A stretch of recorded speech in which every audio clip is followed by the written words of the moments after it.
you have the book with you? No, I looked it up on Vedabase. Okay. All right, go ahead. Self-interested love. Self-interested love is basically lust. Your love is at the bodily level. Your love always starts with the mind. For example, it could be like my family, my job, my house, my car, my friends, my country, my state, and etc. Sankirtan.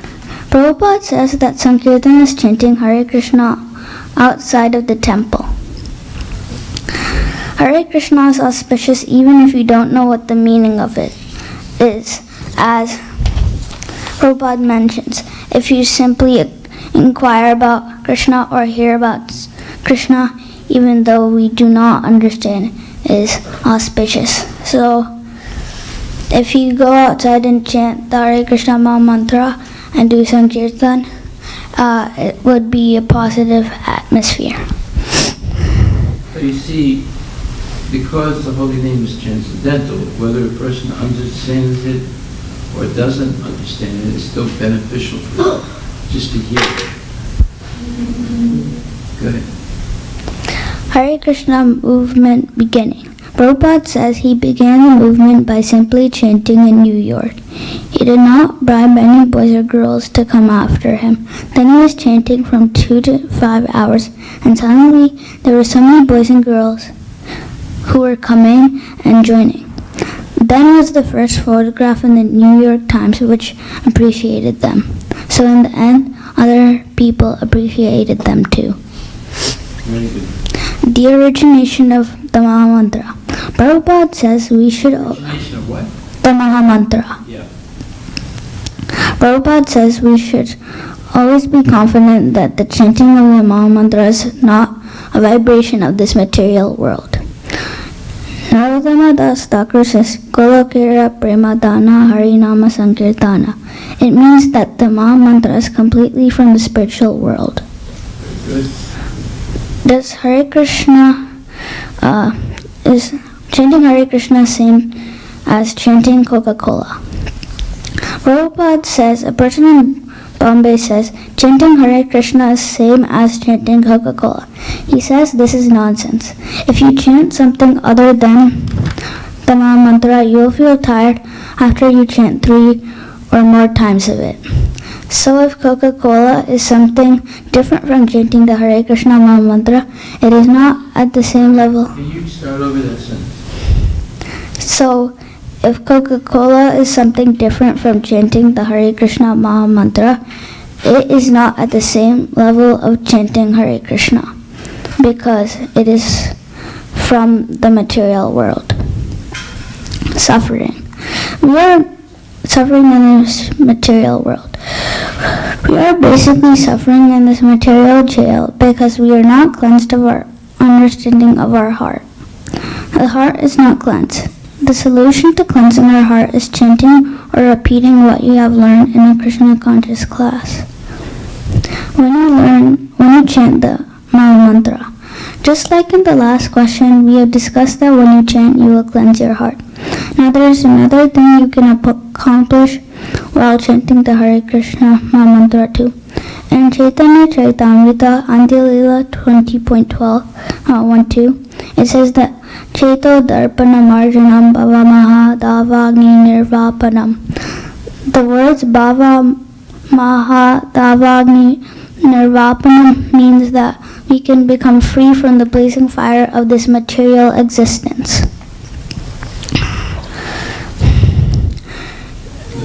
Is Krishna consciousness welfare work?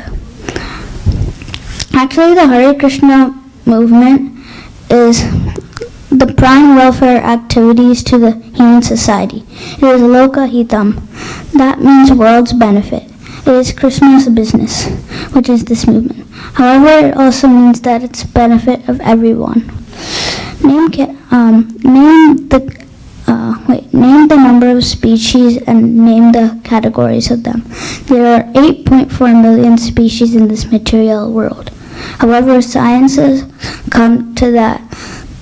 They think that there are 8.7 million species in the world, which is still wrong.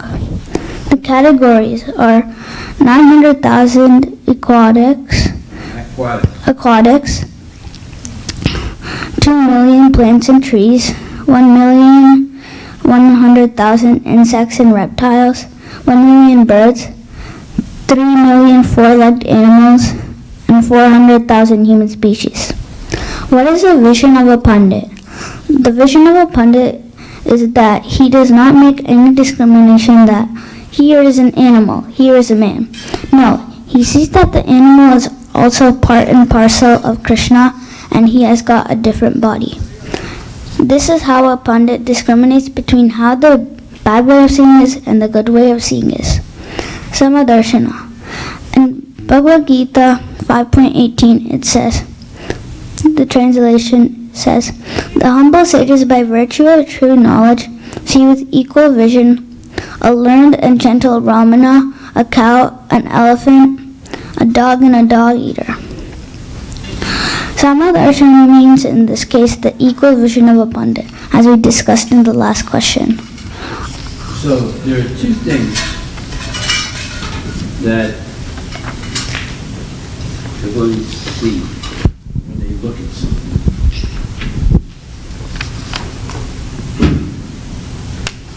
One is called equality, and one is called neutrality. Now, what does that mean? Well, equality is Samadarshi vision that you just explained.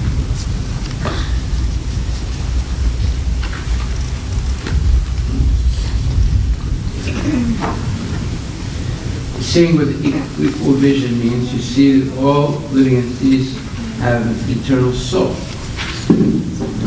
and their soul is part and parcel of Krishna. And therefore, the bodies may be different, but the souls are similar. They're all part and parcel of Krishna, and they're eternal. Whereas bodies are very different. You know, there's a big difference in body between an ant and an elephant, but there's no difference between the soul of an elephant and the soul of an ant. That doesn't mean they're the same person. It means that they're both eternal, they're both part and parcel of Krishna, and they're both 1/10,000th of the tip of a hair. Okay. So one thing is this equality of all living souls. It doesn't mean they're the same person. They're all unique persons, but qualitatively they're the same. Part and parcel of Krishna, 1/10,000th of the tip of a hair. They have limited free will, etc. Then there's neutrality. First idea is equality, which is explained by Samadarshi vision. And neutrality means that one remains steady in both happiness and distress. One does not identify friends and enemies. One is not affected by the dualities of life, love and hate, happiness and distress, riches and poverty. They remain equibalanced in all situations, not disturbed. And they don't develop hatred and prejudices and things like that. So, these two principles are important to understand. I'm trying to find where this is in the Bhagavatam. It is...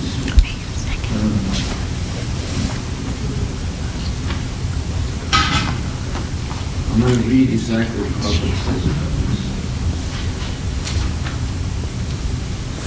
The second one to share. Read the second one to share. I know it won't work. Aditya just went.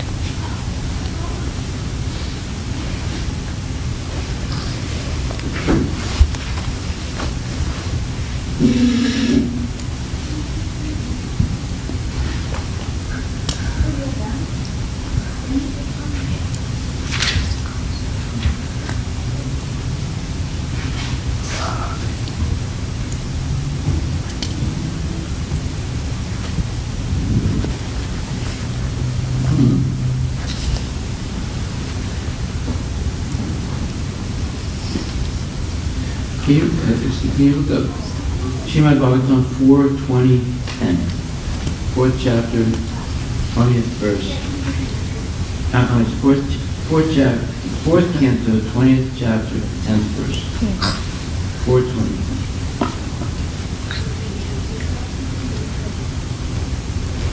Oh, here it is. I'm sorry, I have it. Okay. You can look it up anyway. Okay. So in the first canto, 5th chapter, 9th verse. Write this down. This will be homework for next week. First canto, chapter 5, verse number 9.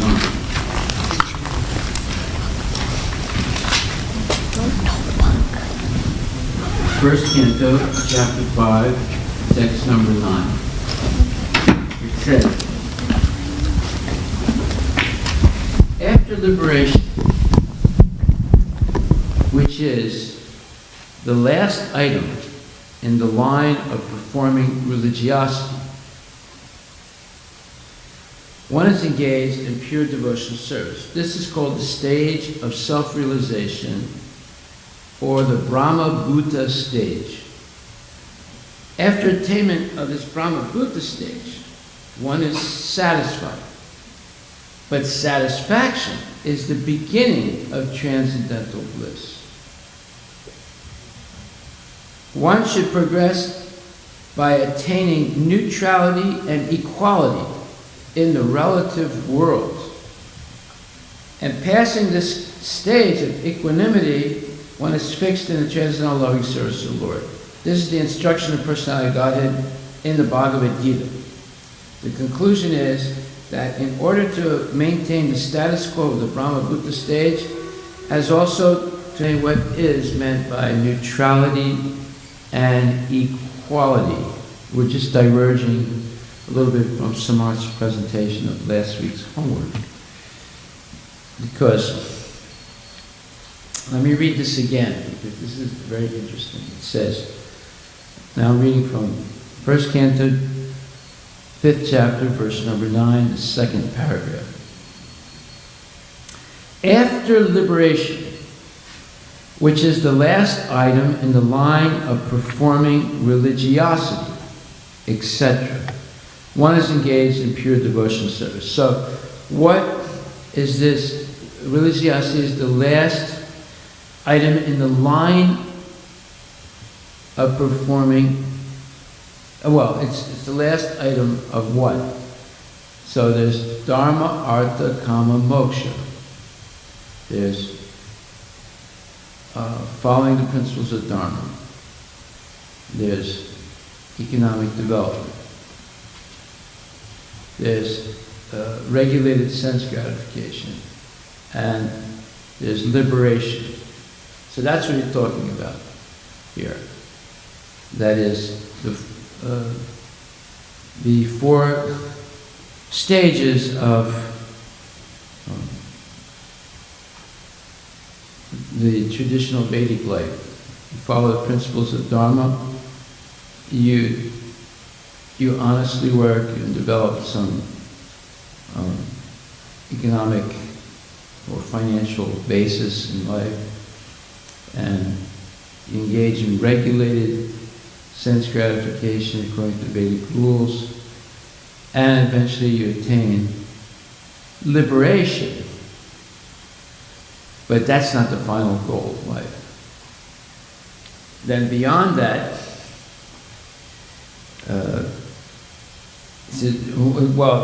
then you're engaged in pure devotional service. This is called the stage of self-realization, or Brahma Bhuta stage. So that's explained in the Bhagavad Gita, 18th chapter, 56th verse. Brahma Bhuta prasanatma nasochati nakangsati samak sarvesu bhutesu madbhakti labdate param. So that's the second part of the homework. You have to look up that verse. 1856, I think.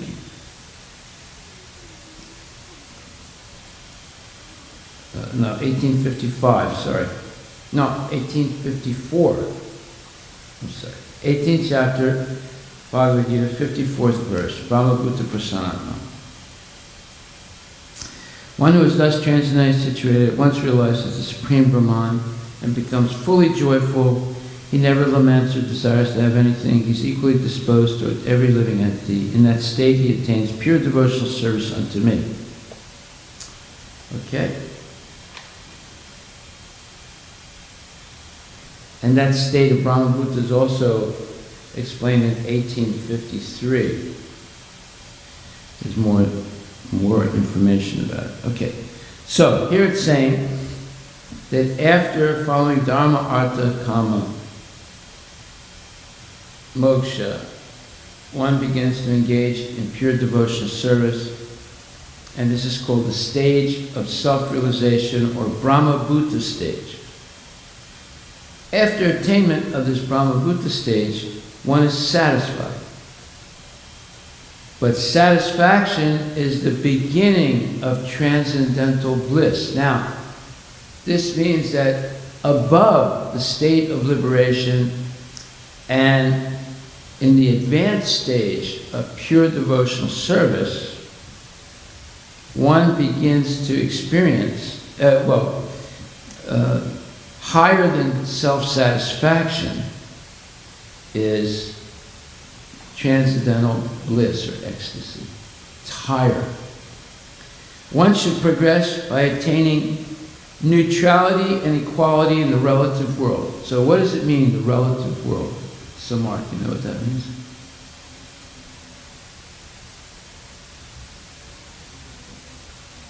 What?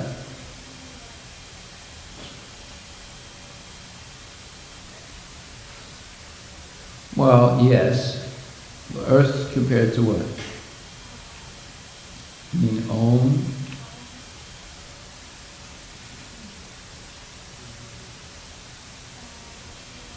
No.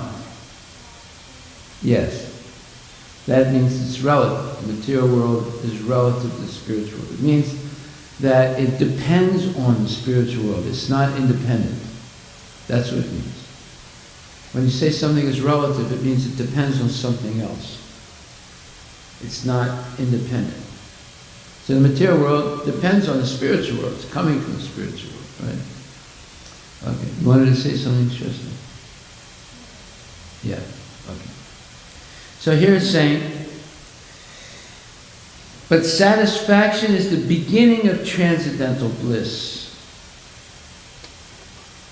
So now, this also explains the difference between an impersonalist and a devotee personalist.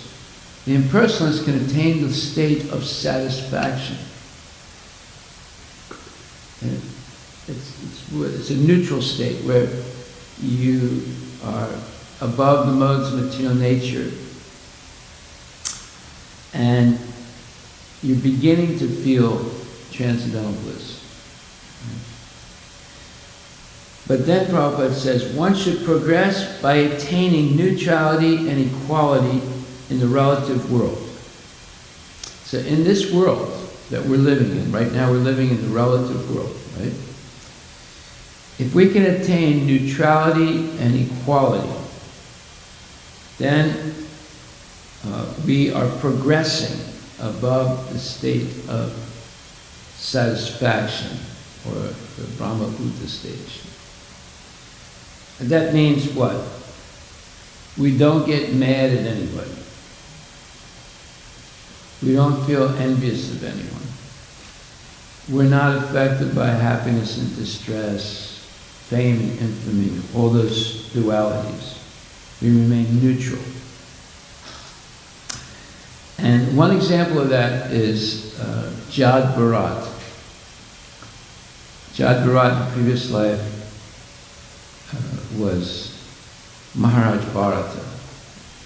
He was a very advanced devotee. He's a king that gave everything up. You know the story? You know the story? No. Okay. So, and then, but while he left everything, he was always meditating on Krishna, but he became attached to a young deer called a fawn, F-A-U. And because of that attachment, he lost his spiritual potency. And at the moment of death, instead of thinking Krishna, he thought about the little baby deer.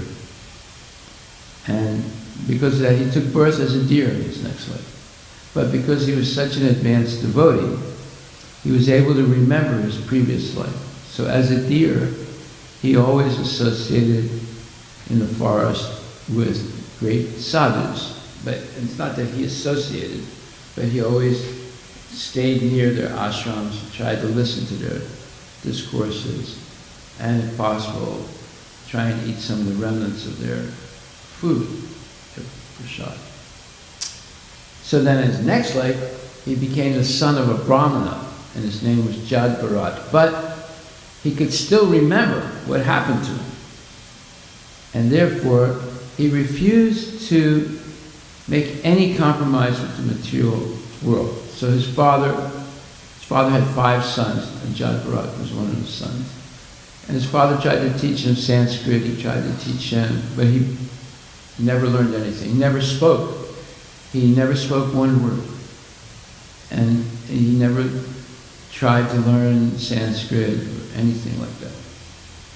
So when his father died, the other 4 brothers, they took advantage of Jadbharat, and they didn't let him have his inheritance that that father divided his assets into 5 parts and gave to each son.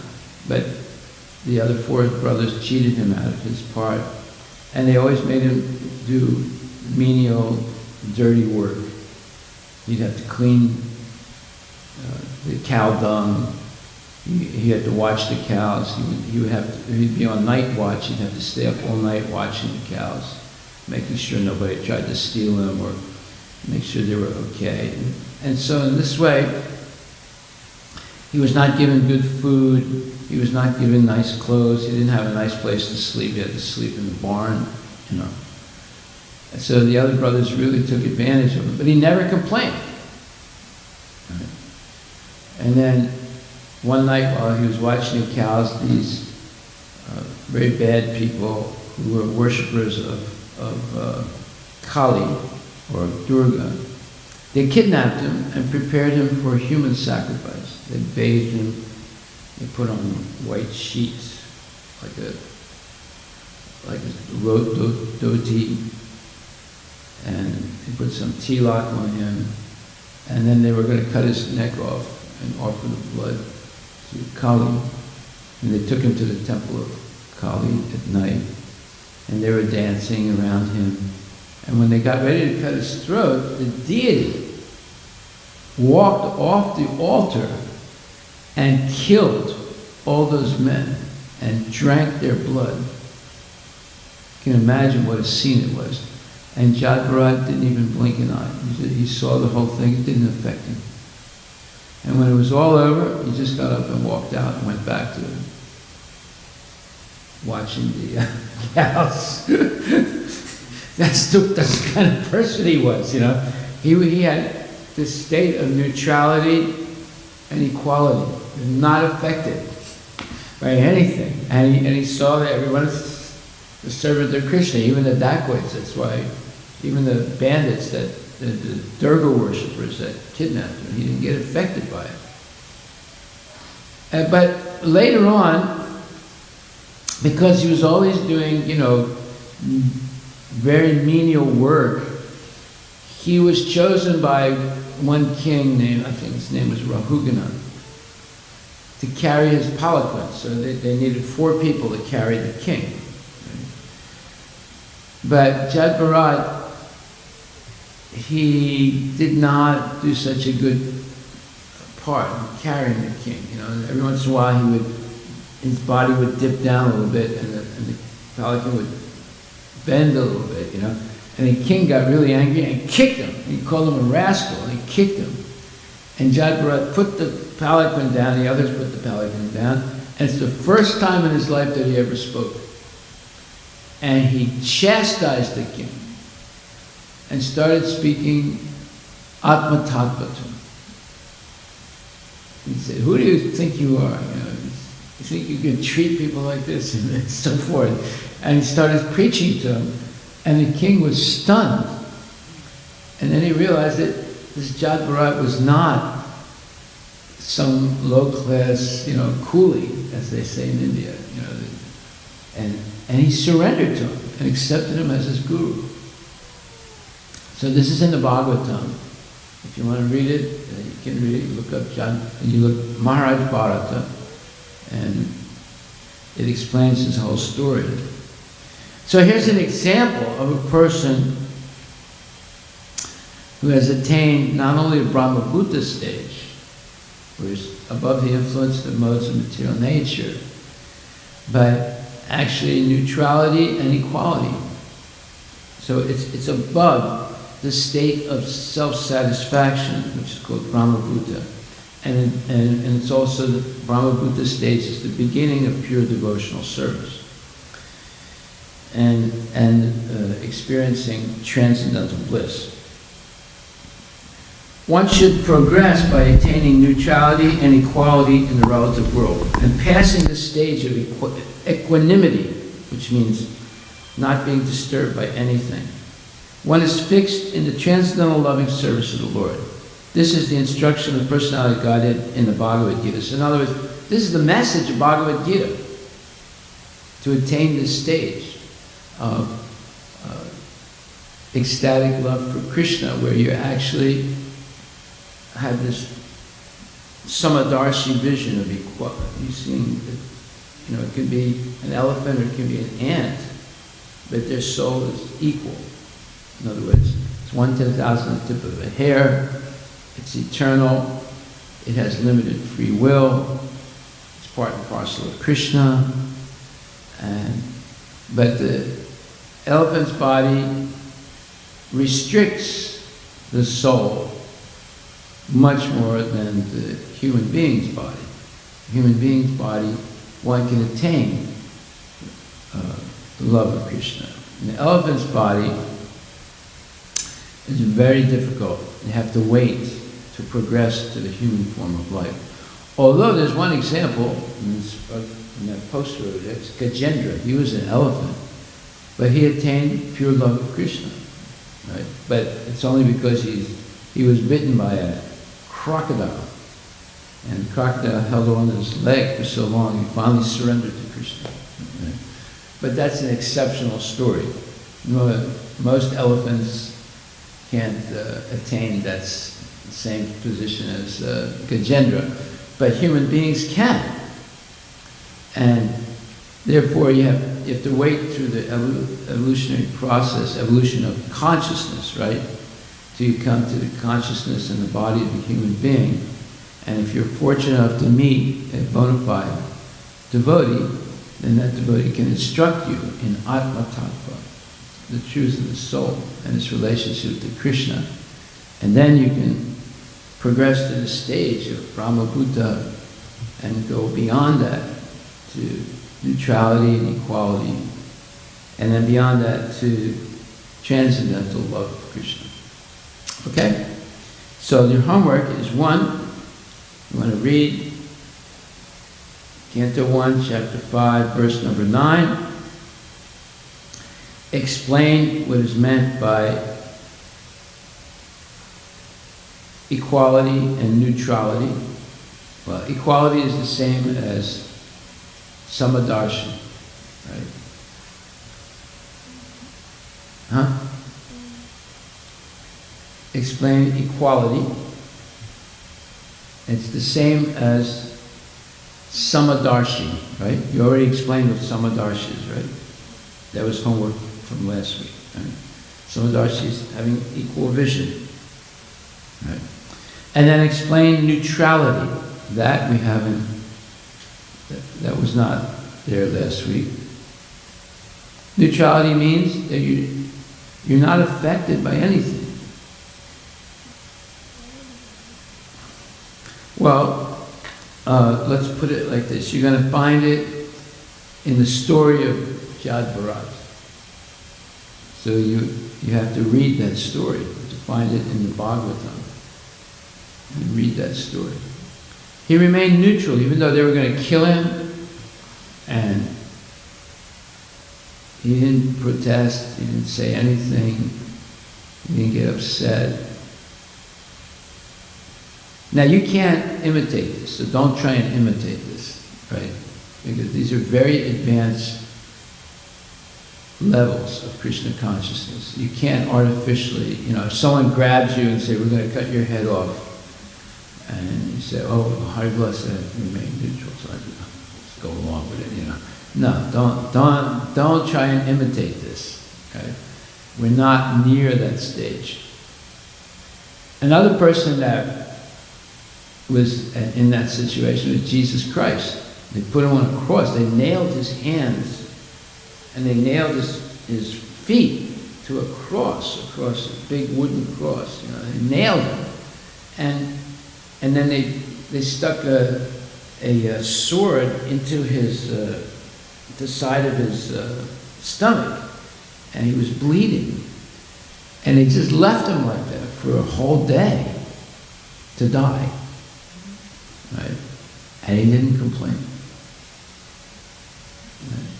So he's another one. And another person is Haridas Thakur, who attained that. He was beaten in 21 marketplaces, right? They were beating him until he would die, he was going to die. And then he didn't die. And then they begged him, please die, otherwise the king is going to kill us. He said, okay, if you want me to die, I'll die. So did he die? That's the question. No, but he went into the state of samadhi where he stopped breathing. And they thought he was dead and they threw him into the Ganges. Right. Well, he didn't knock the other side. He went down the Ganges. His body floated. And eventually he got out. And came back that night, knocked on the door of the Muslim leader, magistrate, who ordered him to be killed. And scared the heck out of him. And he warned them, don't you ever do this to anybody else. So all these real stories are examples of people that attain the stage beyond liberation, beyond Brahma Buddha stage of neutrality and equality, and it's the beginning of transcendental bliss. It's only the beginning, though. Right? So you see, unless you attain pure ecstatic love for Krishna, you're not really completely free of being influenced by the material nature. But once you attain that pure ecstatic love of Krishna, then you're completely free. You can never fall down from that. But you can fall down in the stages leading to it. That's what happened to Maharaj Bharata. He fell down from a level of Bhava. Bhava is the beginning of ecstatic love for Krishna. Right? So then you read this 159, and if you can, you read the story about Maharaj Bharata and how he became a deer, and then later on Jad Bharat. If you want to read the story of Haridas Thakur, how he was beaten in 21 marketplaces, and they begged him to die, and he died. And then the story, let's see, what was the third? Yeah. The story of Jad Bharat, Haridas Thakur, and Jesus Christ, who was crucified and died and resurrected from the dead. These are all interesting stories. Unless you study Bhagavatam, you don't really understand Jesus Christ. You don't understand transcendental personalities who have gone through these terrible tests. And they passed all these tests. We couldn't even pass the first test. How would we pass the later test, right? You really don't know how advanced you are in spiritual life until you're tested, right? Just like in elementary school, the teacher doesn't know how much you've actually learned until you get a test, right? Well, in spiritual life, it's the same. You don't really know how much you've advanced until you're tested. And the higher you go spiritually, the harder the test becomes. Something like going to school, trying to get into college. And once you get into college, trying to get your bachelor's degree. And after you get your bachelor's degree, you're trying to get your master's degree. And after the master's degree, you're trying to get a PhD degree. And every level, you're being tested. And the tests get harder and harder. And then after you have your PhD, you're trying to get a job in Microsoft, and they test you again. Really hard. They won't let you in unless you pass the test. There are tests, you know, they have oral tests and they have written tests also. So, you see, we're going to be, and spiritual life is the same, we're going to be tested to see how much we've actually understood. But the spiritual tests are much harder than any of the material tests. Much, much harder, because if you're going to be tested for neutrality and equality, my God, it's like Harivilas Thakur was tested severely. Jesus Christ was tested severely. And Jad Bharat, I would say, is the most severe. You know, it's horrible what happened to him. And he didn't waver at all. His mind was only focused on Krishna. Okay, so that's your homework for next week. So now go ahead, Samar, finish your reading. Atma Tattva. Atma Tattva is when a human being understands in this material world that we are not the body, but we are the spirit soul. If you do not realize this, you will be defeated in whatever you are doing. Pandit Nehru. Pandit Nehru was called a Pandit because he was a Kashmiri Pandit. What we have learned about Samadarshana, Nehru is not really a Pandit. This is because he is not showing him seeing everybody as equal living beings. He was bodily attached to having fame, power, wealth, and etc. Wow, very good, Samar. Prabhupada says in Nehru's next life, since he was the most sinful person, he was born as most sinful person. He was born as a dog in Sweden as soon as he died. That's what one astrologer said. Yeah. In fact, Nehru was a meat eater, specifically beef eater, and a regular wine drinker. The purpose of a devotee. The real purpose of a devotee is to stay in the mode of Atma Tattva. And he was the leader of the country. Imagine why the country's in big mess today when you have a leader like that. We also have leaders like that here in the United States. That's why this country's also in a mess.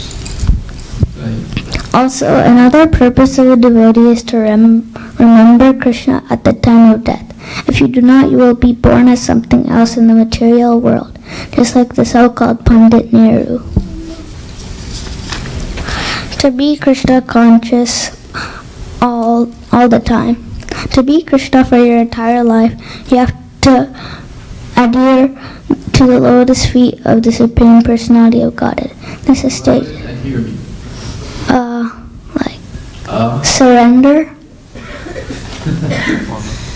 Adhere means that you follow. Yeah. Stick to it. Yeah. Stick to the path to Krishna consciousness. To the lotus feet of the Like if you step into some dog do and it adheres to your shoe. This is stated in the verse in Bhagavad Gita 7.4. What's it say?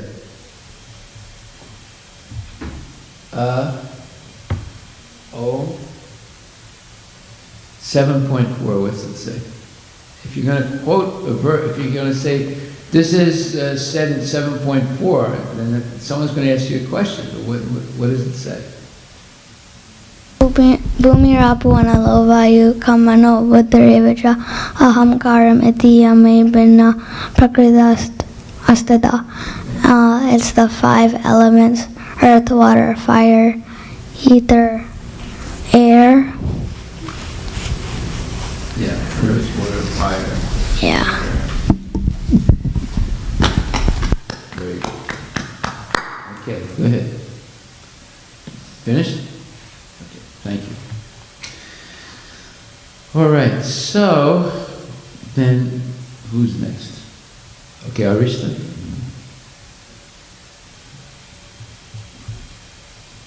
You'll get a chance also, Srishta.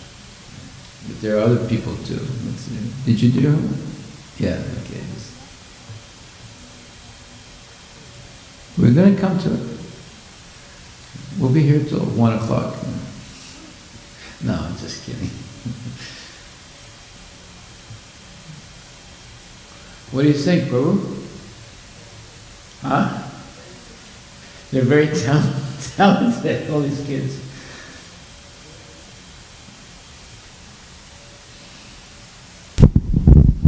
Assignment. Find the dictionary definition of similes and metaphor. Provide examples.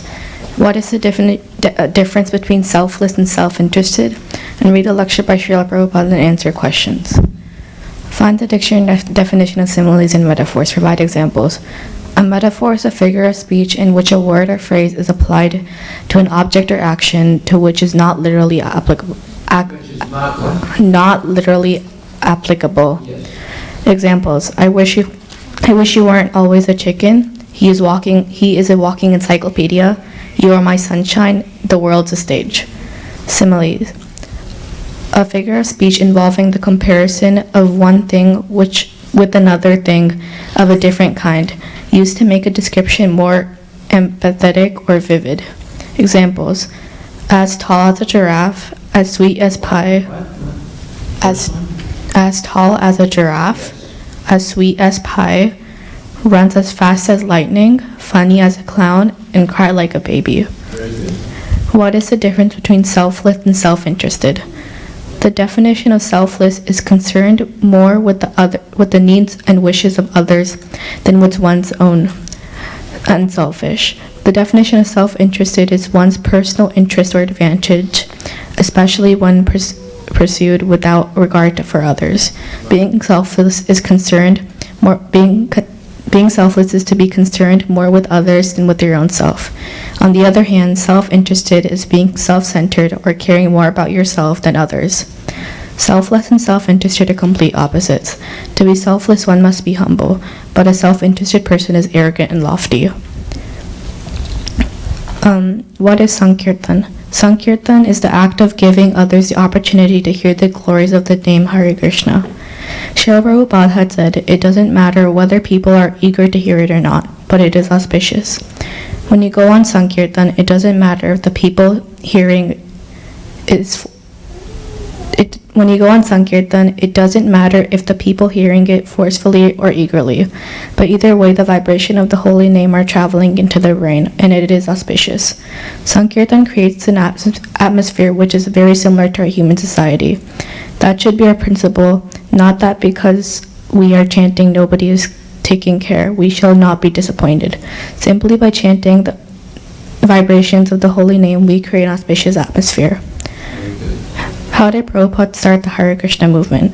Srila Prabhupada started the Hare Krishna movement by starting to chant in a New York storefront. He didn't call for anyone to come, he was just simply chanting. In Tompkins Square Park, Tompkins Square Park, Pramadara Swami and Achintyananda Swami had come. Brahmananda Swami and Achintyananda Achyutananda Swami had come, and that was the first dance of the Hare Krishna movement. Where did the chanting of the Hare Krishna come from? There's a film of that. You can see the original kirtans. You go on YouTube, you look up Prabhupada in Tompkins Square. You can see how he started. That was the first kirtan they did in the United States. But where did the chant? Sankirtan in the street. Where did the chanting of Hare Krishna come from? Narottama Das Thakur said, Gokula Premananda Harinama Sankirtana, meaning that the chanting of Hare Krishna was imported from the spiritual world. Thus it is completely spiritual. Is chanting Hare Krishna equal to chanting Coca-Cola?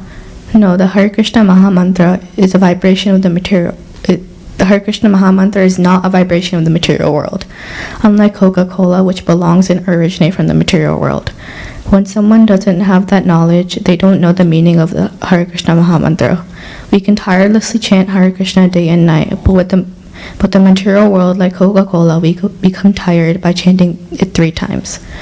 People who believe that the chanting of the Coca-Cola and the chanting of the holy name is equal have no brain. Why do people suffer in life?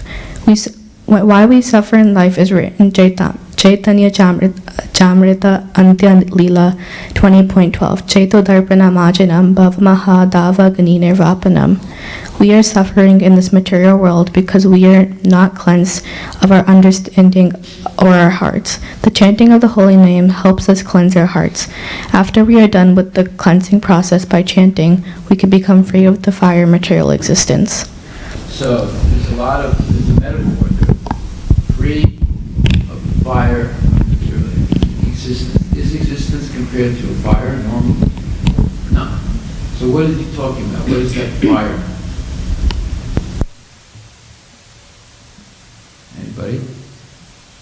Yes? No. Well, yes, but no. What is the fire in the existence of the material world? Why did he use the word fire? Spark.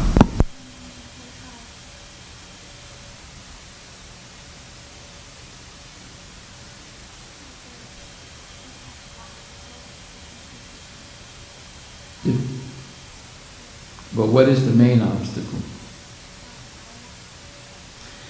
Yes.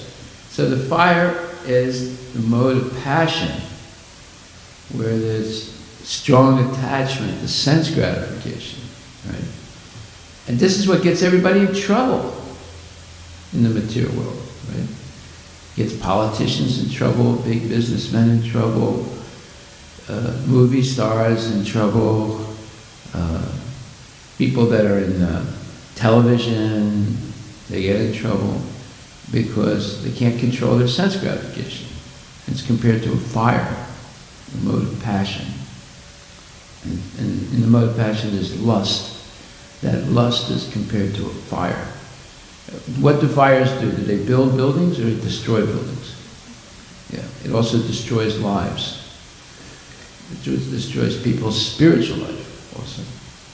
So that's the fire of material existence, right? That's a metaphor. Right? Fire, comparing material existence to a fire. What's the fire? It's lust. Lust for sense gratification. What is lust? What's the difference between desire and lust?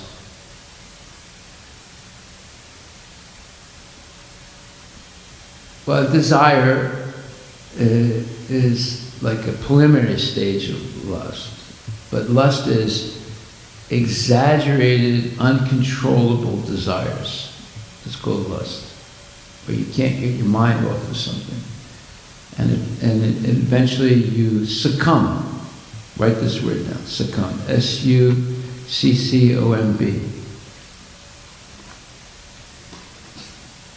What does succumb mean?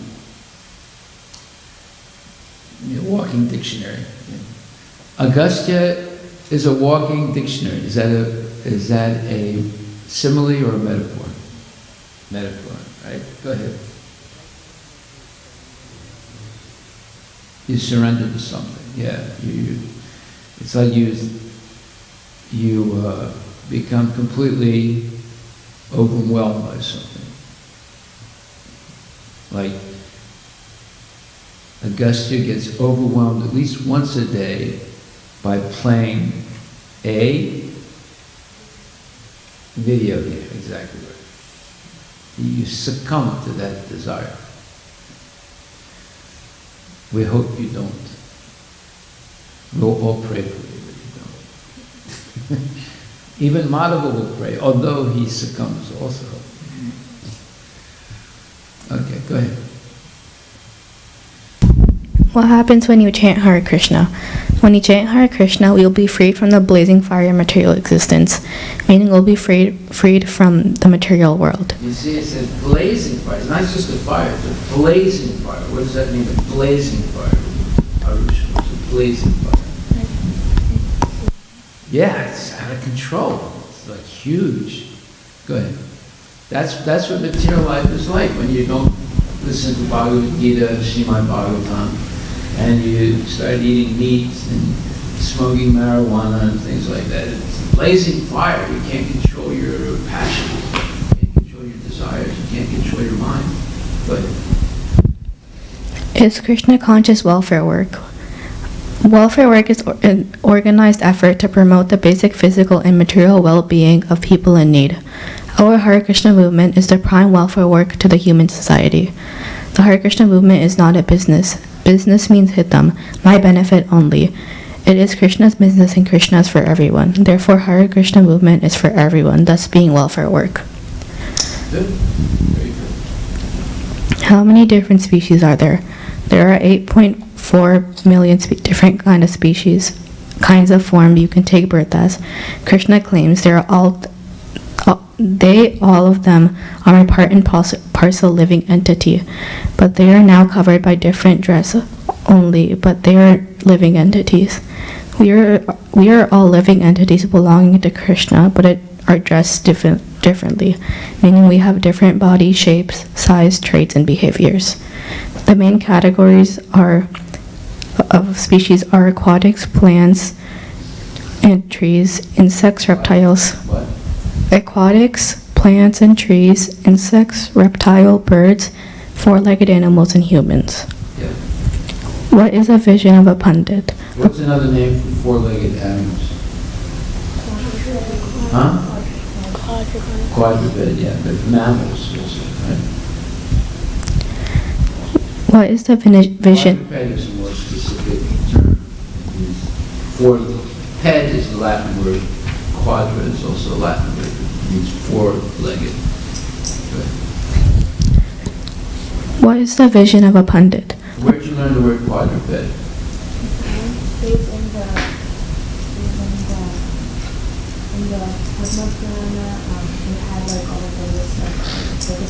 They use the word quadruped?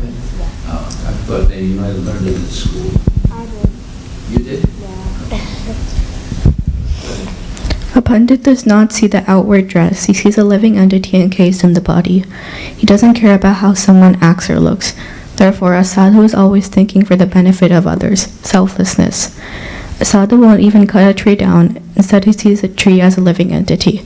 He thinks he is standing here because of his karma, and he has to continue this or this. Srila Prabhupada gave an example. You cut the tree down, you interrupt that karmic, let's say, death of the living entity body of the tree. So it'll have to take birth as a tree again to finish its karma. So that's why if you kill an ant, you're actually interrupting its normal progression toward the human body. So it has to take birth as an ant again to finish its karmic, let's say, destiny. So we see killing things unnecessarily interrupts their who's from there? So killing things, killing living entities unnecessarily interrupts their ability to finish their karma and progress in the cycle of birth and death. So it's actually it's a crime. So I mean, like some kids, they like to pour lighting fluid into an ant hole and set it on fire to kill all the ants. I did tell a story about that. Yes, you remember that. So, I mean, I hope you never do that. Have you ever seen anyone do that?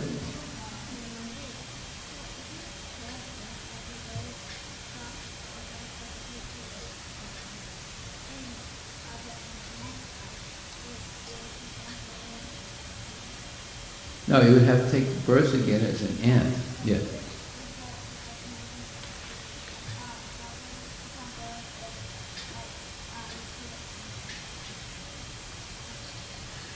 Well, wait a minute. The question you should ask is, okay, we know what's going to happen to the ant. It's going to take birth again. But what about me who killed it? You know what's going to happen to you because you killed the ant? You're in big trouble. There's a karmic debt for killing. It's not as serious as killing a cow, but it's still serious because you unnecessarily killed a living entity for no reason at all other than, being cruel. So it would affect you. You would get a karmic reaction for it. And if you kill a whole colony of ants, imagine how much more severe the reaction is going to be.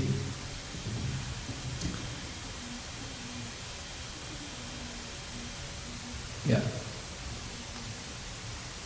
Huh?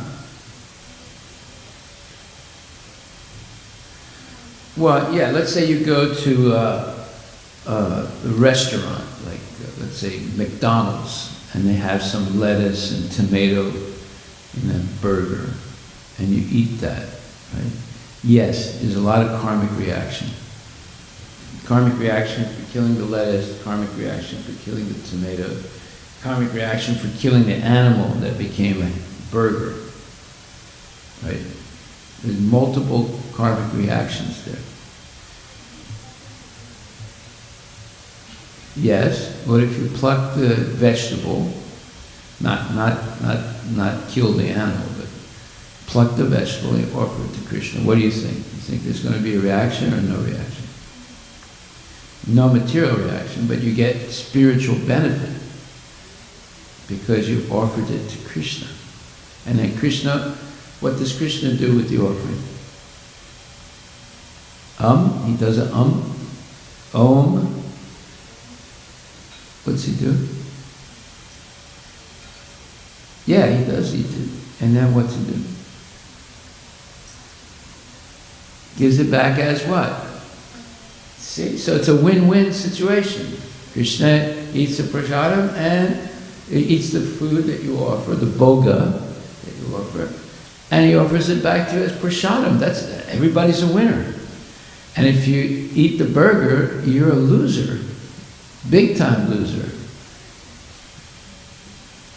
So, if you ever want to convince one of your friends eating burgers, you can explain how they're a loser by eating a burger, but you become a winner by offering food to Krishna. Not the burger, of course. But okay, go ahead, finish. Srila Prabhupada gave an example. Just like if you are put in prison for 6 months, no one can save you. Nobody can make you less, 1 day less than 6 months. We remain in a certain body by the laws of nature, and we can't change that. Explain what Samadarshana means. Yeah, once you get karmic reaction, you end up in the body of a dog. You have to go through a whole life cycle in that body. You can't stop. Just like if you buy a ticket to go to India in an airplane, right? Let's say you're going on Air India. Once you get on that airplane, whatever's going to happen to that airplane is going to happen to you. If the airplane crashes, can you save yourself? No. So it's the same way. As soon as you get into the body of the dog, you can't stop what's going to happen, right? But it's only in the human form that you can do something to change your destiny. Okay, write this down. Destiny, D-E-S-T-I-N-Y. D-E-S Advitya. You're going to write it down, or you're just going to... D as in David, E-S-T-I-N-Y. You're going to write it down? No, I guess you're going to write it down? Doesn't matter, write it down. It's part of your homework.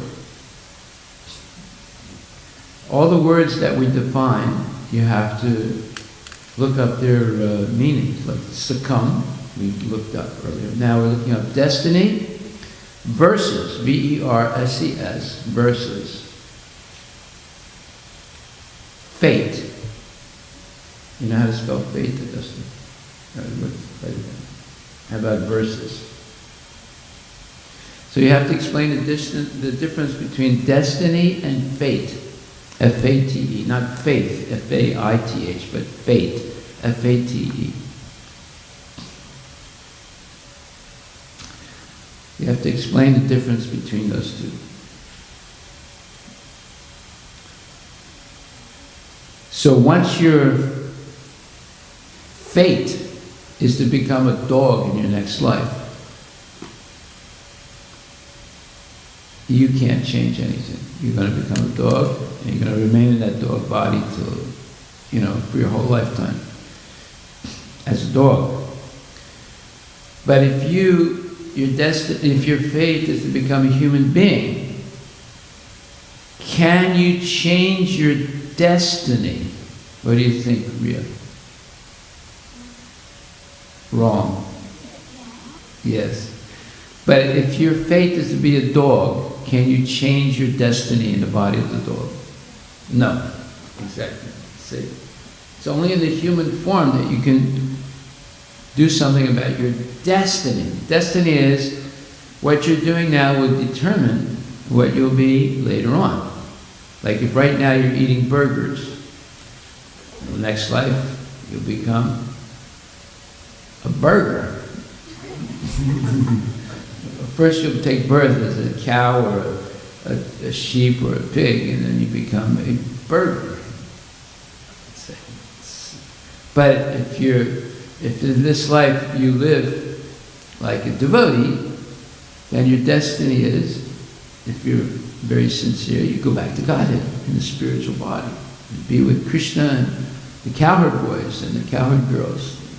Not be in the cycle of birth and death anymore. So destiny is what's going to happen to you in the future based on what you're doing now.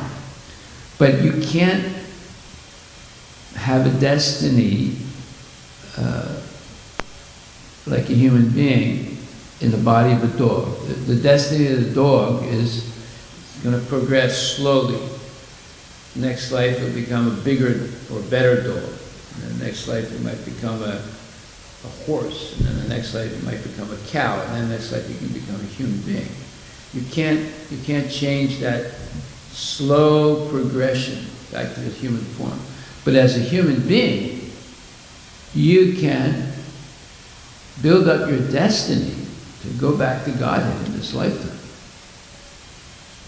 So anybody who wastes the human form of life on sense gratification, like dogs and animals, they'll take birth, they'll go back down. Instead of going back to Godhead, they'll go back down. Dog, pig, snake, ant, microbe, germ, whatever. So, I don't think you want to go down, you want to go up, right? Right, Advidya? You want to go up or you want to go down? Yeah. Sometimes people say, what's wrong with being a dog? Yeah, there's a lot wrong with being a dog after you're a human being. So don't be stupid. One time a man said that to Prabhupada. You know what Prabhupada said? He said, therefore I bless you to be a dog. And we all skipped our breaths when he said that. The guy didn't understand, but because he was so stupid and so arrogant. Prabhupada said, I bless you to be a dog. Okay, we'll finish. Explain what Samardarshana means. In one-room conversation, Prabhupada says that Samardarshana means that there is no distinction between sin and virtue. In other ways, it means equal vision to every living entity. Okay, what does that mean? There's no distinction between sin and virtue. What do you think that means? That means you can commit a sin, it's the same as acting piously. Huh? No. Then what does it mean? No sin, no difference between sin and virtue.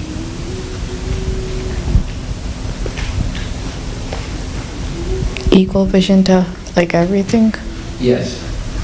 So now for a devotee who's samadarshi, sees with equal vision, he's not affected by the virtuous acts of others nor by the sinful acts of others, because they're all relative to what? The material world and the temporary body. He or she is interested simply in serving Krishna, so they're not affected by pious activities or impious activities, or good activities and sinful activities. Now, a person who is materially attached, if they hear that by performing certain yajnas or sacrifices, they'll get better material benefits in life, they get affected by that virtuous activities. They'll engage in self-interested yajnas for their material benefit. And if they have hard times and get karmic reactions and lose money or have accidents, they get affected by it. But the samadarshi, who sees with equal vision, is not affected by these things. He keeps what's called neutrality. Neutrality means you're not affected by the positive things that happen in your life, nor the negative things. So therefore, and he also, someone who's samadarshi sees pious activities and impious activities equally, not affected by it. Go ahead. In Bhagavad Gita 5.18, Prabhupada says that Samadarshana means see with equal vision, a learned and gentle Brahmin, a cow, an elephant, a dog, and a dog-eater. Look up Srimad Bhagavatam 10.14.3. Explain what Lord Chaitanya recommends on how to become Krishna conscious. The best way to become Krishna conscious is to always hear about Krishna, even if that is the only thing that he can do. Such a devotee, through his body, words, and mind, Tanuvan Manobi, can always use their body to serve Krishna, use their words to call Krishna, and use their mind to think about Krishna. Explain what Atma Tattva is. And it is someone who understands that he is not the body but a spirit soul. Most of the time, people become very proud when they achieve something that is not a sign of Atma Tattva. Such people are considered less intelligent. What happened to Nehru? In verse 18.66, Krishna says, if you actually want real happiness, then you surrender to me. I will give you protection from the sinful reaction of life. In this lecture, Prabhupada gives the example on how Krishna gives chances to the living entity to become Brahma, Chandra, and Indra, or even Gandhi or Nehru, so that the living entity can enjoy the material world, but still they are not satisfied, though the only way out is to surrender to Krishna. What is the real purpose of a devotee? I'm not quite understand. What did happen to Nehru? According to what you read. I didn't answer the question properly. Right. Okay. You have to correct that. Yeah. The job of a devotee is to give them as much knowledge of Krishna as we can, and at the same time be a pure devotee of Krishna. That's the goal. What is that? What are you answering? What is the real purpose of a devotee? What is the real purpose of it? Very good. How do you always be Krishna conscious? Maya is always looking to cover every living entity. The only way out is to always think about Krishna 24 hours a day. In Chaitanya Chamrita Antalila 17.31 says Kirtaniya Sada Hari. Always think about Krishna and chant his glories. In this way, Maya will not be able to do any harm. And if the time of death we can remember Krishna, one can get liberation from the cycle of birth and death. If we can what for Krishna at the time of death? If we can remember Krishna. Remember. Go ahead. Best way to remember is chant Hare Krishna. Very simple. Go ahead. That's it? Very good. Thank you. Okay, so whoever has not presented their homework from last week, we'll start with you next week. Okay? So, our homework for today. Anybody do it? Huh? Okay, Shrestha, why don't you? Okay, let Tulsi first, and then Shrestha. Go ahead, Tulsi. Last week's homework was very long. You had to answer 15 questions, but today's homework is a little easier. Huh? So the assignment from yesterday was read Bhagavad Gita 9.32 and purport, and read the same verse in the introduction of Bhagavad Gita, page 27, and read the alternate translation and commentary. So in the translation of... Okay. In the translation of Bhagavad Gita 9.32, it says, O son of Pritha, those who take shelter in me, though they are of lower birth, women, Vaishyas, and Shudras, can attain the supreme destination. In the purport, it says that in devotional service there is no distinction between the lower and higher classes of people. In this material world, there are such divisions like this, but for a person engaged in transcendental devotional service to the Lord, there are not. Everyone is eligible for the supreme destination. In Srimad Bhagavatam 2.4.18, even Chandalas can be purified by the association of a pure devotee. So the question, is this verse negatively discriminative of women? No. Now, anyone who comes to that conclusion because of a cursory reading, real quick reading, he said women are low. But that means they didn't read the purport. They didn't read the explanation of the verse. They don't understand anything. They just, because of pre-existing prejudices, they come to such a conclusion. Pre-existing. How do you get a pre-existing prejudice? Right? Chester.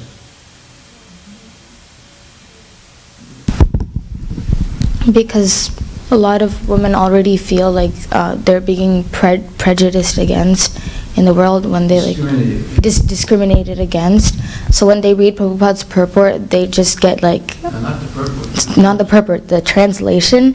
They just get, without reading the purport, they come to conclusions thinking that Prabhupada is also discriminating against women. And what's the word they use?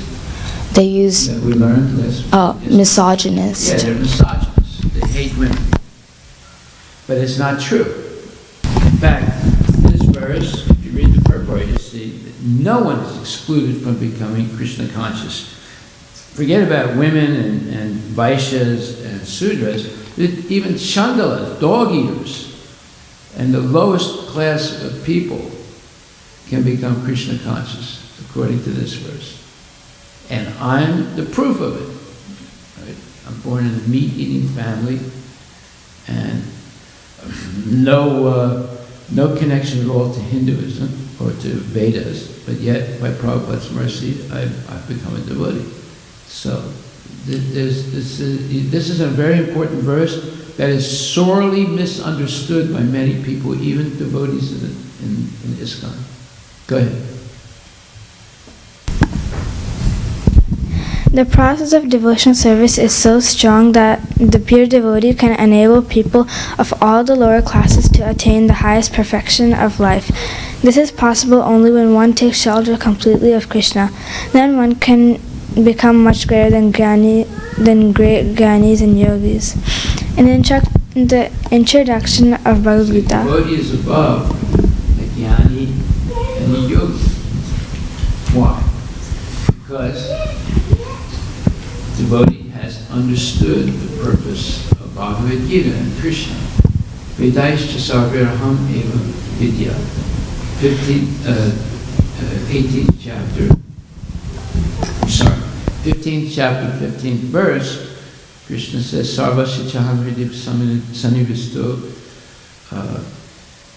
Smritir Jnanam Apahanam Cha Vedaischa Sarviraham Eva Vidya Vedantikrit Vedavit Eva Chaham. He said, I am in the heart of every living entity, and from me comes knowledge, remembrance, and forgetfulness. And I am the goal of all the Vedas. I know the Vedas, and I'm the compiler of the Vedas. So, that third line, Vedaischa Sarviraham Eva Vidya, explains that Krishna is the goal of all Vedic knowledge.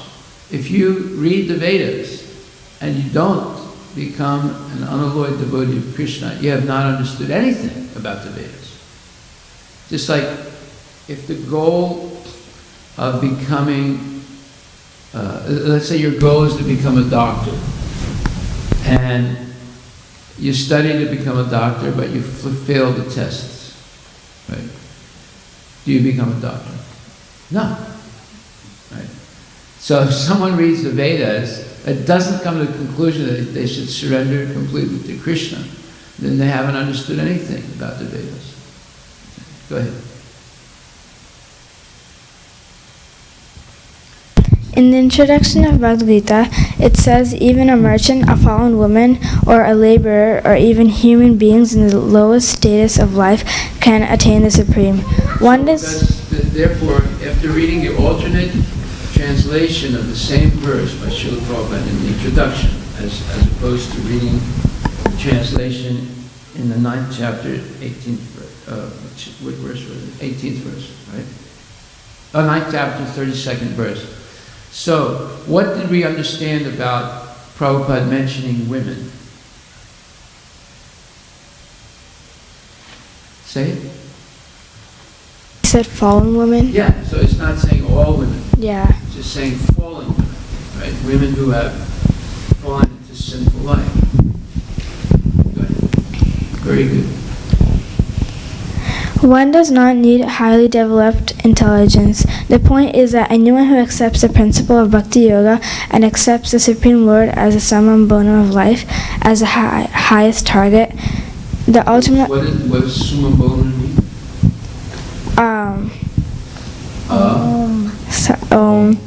It's... Wait. Whenever you have some term that you don't understand, like summum bonum, and there's a comma. Is there a comma after summum bonum? Summum bonum is a Latin term, so you don't know Latin, right? Is there a comma after the word summum bonum? What? 2 more words and then there's a comma. Okay, but after summum bonum, there is a comma, isn't it? There was in the original text. Let's take a look at it. Whenever you see that comma, summum bonum of life, Yeah. comma, as the highest target, comma, the ultimate goal. So that's what summum bonum means. Okay. Okay, whenever you see that comma, and then right away there's some other word, that word is a translation of the Latin. Okay, it means the highest goal. Okay. Can approach the Lord in the spiritual sky. If one follows the principles in Bhagavad Gita, he can make his life perfect. The phrase fallen woman that Prabhupada used was not an insult to women, nor was it a mistake of translating the verse. He was classifying women as they are lower than men. Either way, he was classifying women as they are lower than men. Classifying women as lower than men? Yeah. Is that what you wrote? That's right. That's not right. Oh. No, because he says women, Vaishyas, and Sudras. So who are the Vaishyas and Sudras? Are they men or women? They're men. So he doesn't say that women are lower than men. He equates all of them on an equal level of being lower births. Okay, go ahead. So you have to correct that. He doesn't equate lower than men. That would be the interpretation of a person who has pre-existing prejudices.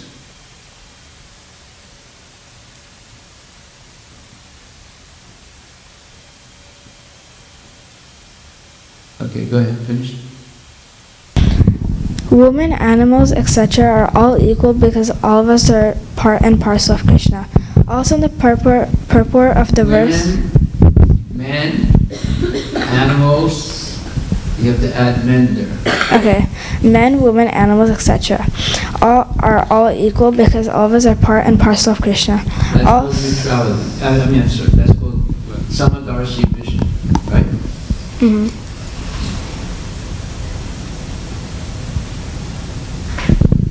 Very good. Also in the purport of the verse 9.32, Prabhupada has written that there is no distinction between the lower and higher classes of people. Only in this material world there are such divisions, but for a person engaged in transcendental devotional service to the Lord, there are not. Very good. All right, we'll stop there. You get a chance next week. Okay. All right. So, what? Yeah. Yes. Okay. Everyone will get a chance next week. Srila Prabhupada Ki Jai. So you know what your homework is also for next week, right? What's the homework for next week, Priya? Priya? Is it Om?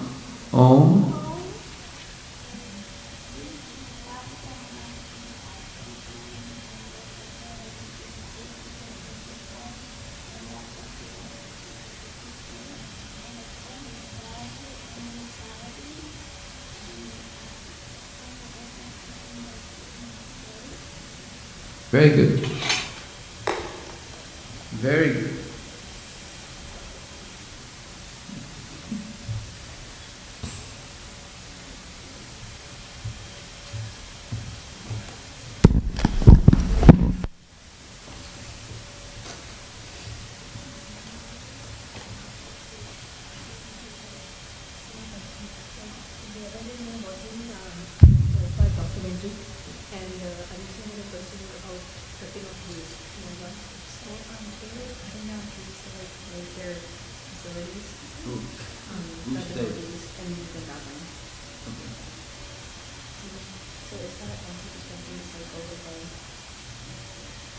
Well, see, that is the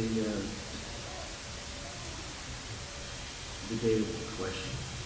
Like, for example, in Vrindavan, not Mudita, but in Vrindavan, when they built the temple there was a junior tree right in the middle of where they were building the temple. And Prabhupada said, don't cut it down. So if you go there today, you went to Vrindavan, did you see that tree? Did you go to the Krishna Balaram temple? Yeah. Did you see that tree? Right. It looks a little strange, right? Right in the middle of the temple. Prabhupada said, don't cut it down. So, you can cut trees if it's absolutely necessary. Like we had to cut one huge tree that was in the back here. And some people criticize us for doing it, but it was necessary because otherwise we wouldn't have the space that we have to build the temple. So it's only in absolute necessity that we cut down the tree. And then obviously use the wood in the proper way. But you can see that Prabhupada was not in favor of unnecessarily cutting down trees. So,